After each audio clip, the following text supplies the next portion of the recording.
Hello everyone, welcome to this preview on the channel. This is match day 2 of the Europa League campaign this season between Porto and Red Star Belgrade, or Crvena Zvezda as some people call it. To me, Red Star Belgrade's a much cooler name. Starting on the Porto ends, what's really there to say that hasn't been said before? 100% winning record, which is including just one goal conceded, and that was to the champions Sporting CP in their own stadium. And of course, most of the wins have been comfortable, especially Aruca, which first half was a bit edgy. Even then, Aruca weren't threatening enough.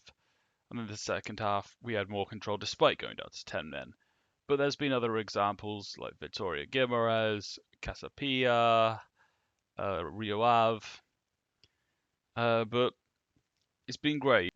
Of course, winning's the important thing here. But the other thing that Porto do need to think about is the squad selection, because we've got the game of the season this Sunday against Benfica. We're going to definitely be wanting our best players available for that. That being said, I do expect the strongest convenient side will be playing.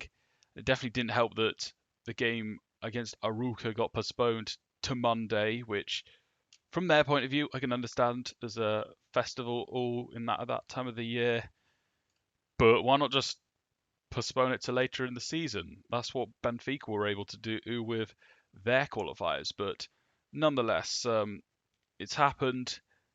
We put another game in the week, but this time at least it's at home, and at least your Classico is going to be at home as well.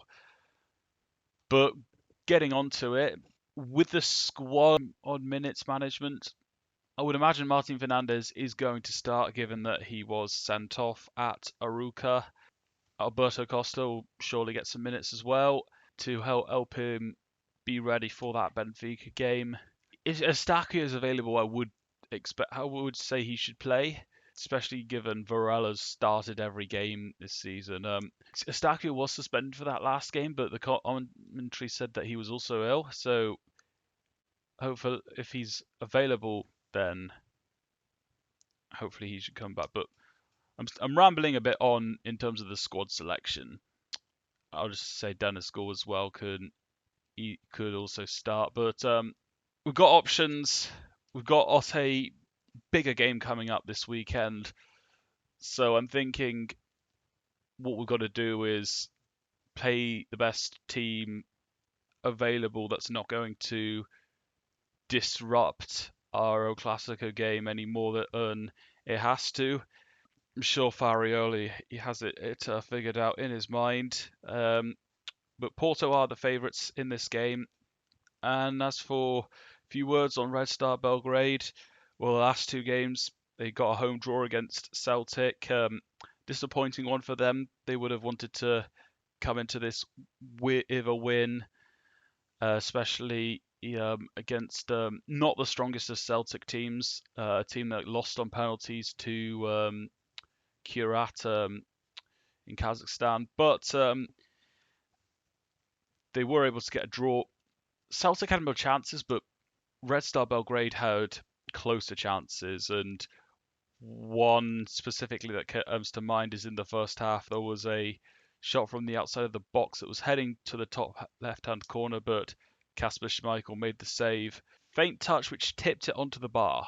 And then, of course, at the weekend, they looked like they were heading on to an upset defeat on Sunday. However, two late goals helped them get the win, and they come into this with a bit more confidence and with a bit of momentum. They are also a former Champions League winner. Both Porto and Red Star Belgrade are the last two teams outside of the big five leagues in Europe to win Champions Leagues. So we've got that in common. And I think the player to look out for would be Marko Arnautovic, formerly playing in the Premier League and the Serie A, and has has had some contributions for the Austrian national team as well.